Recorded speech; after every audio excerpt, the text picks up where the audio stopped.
Okay.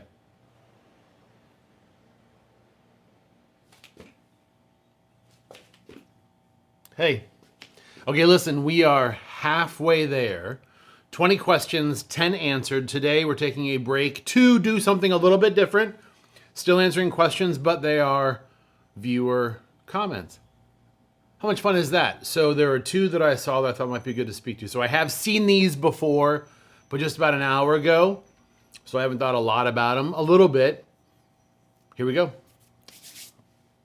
First one is from Paulita Bonita 13. I think I know who that is in real life. Hello. Question is, why do most evangelicals not only refuse to get vaccinated, but also refuse to wear a mask? Well, I think the reticence to get vaccinated is fed by a distrust of the government, or rather, a distrust of anybody who is not their king.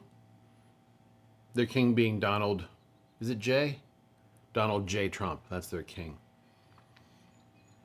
I use the word king on purpose because, in my estimation, a large number of white American evangelicals, I'm sure there's some racial diversity represented in his supporters. I don't mean to say there's not, but in particular, white evangelicals who view Donald Trump as their king.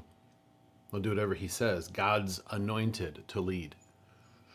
It's nuts, isn't it? It's nuts. I don't mean that in the pejorative of the people. Those individuals are God's children too, but the idea is bananas. Because to be a Christian and to give one's faith any type of critical thought, we already have a king and a Messiah and a Savior and an anointed one, an appointed one. We have one who's been given to speak to the major issues and concerns of our lives. We don't need an elected official to be our standard bearer. Anyway, sorry, I digress. I think that's the vaccination. There's just a distrust of government, particular government that is viewed as not being legitimate because of the big lie, the great steal, etc. The mask issue is even more interesting to me because I think the mask issue represents an idolization, a fetishization of the idea of personal liberty, which is funny to me because, again, as folks who take the following of the example of Jesus seriously, we are not free in the sense that non-mask wearers might think. We are bound by love, and we are bound by the banner over us, which is love, the call to love, which in this case, I think would actually say masks may or may not be helpful, but in the off chance they are, I'm going to wear one because I prefer my neighbor to myself. Whereas instead, I think what's happened is I prefer my rights to my neighbor. It's the gospel topside down, isn't it? Thanks for your question, by the way. I really appreciate it. Thanks for watching. X Cobra 122. I do not think I know who this person is unless your avatar, which is a squirrel, is a hint. I've known a few squirrels in my life. They've been lovely, but I can't place the face in the name. X Cobra 122. Let me try to pare this down. One of my biggest issues with the Bible is the idea that it's divinely inspired. The book's kind of a mess. Not only is it extremely violent, plenty of stories just don't make much sense. Eve being created twice in Genesis, fair point. Hardening Pharaoh's heart so he wouldn't let his slaves go, just to punish him for not letting the slaves go. Good point. Noah on the ark for a half a year almost, with at least 2 individuals from every species on Earth. It's a big boat. Oh, what's that line from that movie? We're going to need a bigger boat. Things Noah might have said. Why would the all-powerful creator of everything even bother with a book? Yep, sure. Why would she not just tell us himself how we're supposed to behave? Yep. Okay. Great points all. I'll say a couple things. One, the inconsistencies are actually helpful for me. If the Bible or the books of the Bible, because it might be helpful to bear in mind, this is my perspective anyway. Well, I think this is just fact. The Bible is not just a book, it's a collection of books, right? And so it's better to think of it more like a library, maybe even a compendium. We should word check that. I'm not sure compendium is the right word there. A compendium of materials that all kind of do create a sort of a singular narrative arc, which is to say, in my opinion, the redemption of all things through Jesus Christ, something like that. But it is not a single book with in my opinion, a heavenly author. So the divinely inspired bit's interesting. I would struggle with that too. Inerrant is another one that gets thrown around. We're not gonna go all the way down that. There's an old video I did about that might or might not be helpful.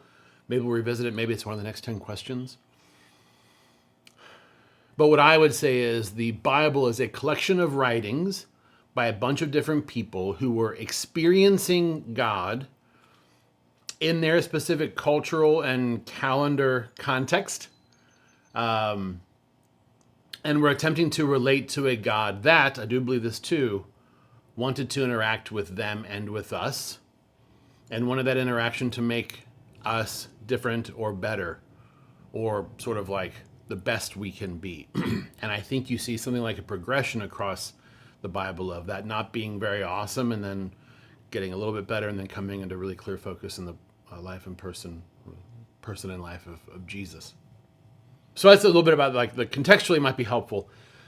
2, the inconsistencies help me believe actually that the Bible, or the collection of books that is the Bible, is not just a collection of like forgeries or stuff to sort of like delude or fool people. Like I think it really is a collection of writings of individuals who are trying to understand how to navigate this world in the shadow of the divine. Because if you were like making something up and trying to dupe people, you might try to actually not have Eve be created twice, or even have some of the errors you see in the synoptic gospels in the New Testament, right? Things that don't quite align. I think in some sense they those inconsistencies add to what I might call the textual credibility of what we have, that it really was people just trying to sort of figure it out. And I think the inconsistencies in the book of Genesis are because, I don't know that Eve had to be a literal person. I think that's an allegory. I think it's a story. It's a metaphor, maybe. Better word. A story kind of to show us that there is something beyond us that wanted to create us and then did. Which changes too what we expect the Bible to do. So to your point about if God could have just sort of like told us what to do, I think it's possible that the Bible isn't meant to be like, do this on Tuesday so much as live a life hallmarked by this, which is, and this is a theme you'll notice I've returned to, which is to live a life hallmarked by a sort of lessening, a sacrifice, service, a kindness towards others. And you make a very good point. The barbarism, the warfare of the Old Testament is tough to align with what we see in the New Testament. But I actually think that what we see in the Old Testament is people groups attempting to figure out what it means to live that way, but also learning ever so slowly that we're called to live that way, not just for us, but for them too. Because I think ultimately in Jesus what we see is there is no us or them. There is no, as Paul said, there is neither male nor female, Jew nor Greek, right? So all those things that we use to separate ourselves from each other, those things go away because we all become children of the same God. Children of a Lesser God, that's a movie. I have no idea why that's the title. I've never seen it. I heard it was really good though. Sorry. Those are some thoughts. I hope that's helpful. I guess what I mean to say is, I'm not sure about inspiration or inerrancy. I think what the Bible teaches us and tells us is true. Let me do one more example. Jonah and the great fish. Or let's go back to Noah's Ark, because you use that example yourself. I don't think it happened. But what does it teach us? It teaches us that there is a higher power who, at the end of that story, or at some point in the story, goes, I want my creation to persist. I want to show mercy. Is it a kind of bonkers story? Sure. 2 of every animal inside a boat, I don't care how big it is? Yeah, it's nuts. Does it paint us a picture of a God who, while exercising his or her right to like start over, also thinks, no, let there be mercy? I think it's a true story. I think it shows us like even in the midst and in the moments of our anger and our rage at the things that have happened around us, let that anger be cracked a bit. Let it be diminished. Let it be softened by grace and mercy. Let us remember that we, all of us, are worth saving. Oof. That's pretty good. I like that. I don't know if you like that or not. I hope you did, but it's okay if you didn't. Those are my thoughts. Listen, thank you both so much for the questions. That's really quite exciting. I'm humbled that any other sentient being in the universe would watch these meanderings, but I'm also deeply grateful. So thank you. Keep watching. What are the things people always say?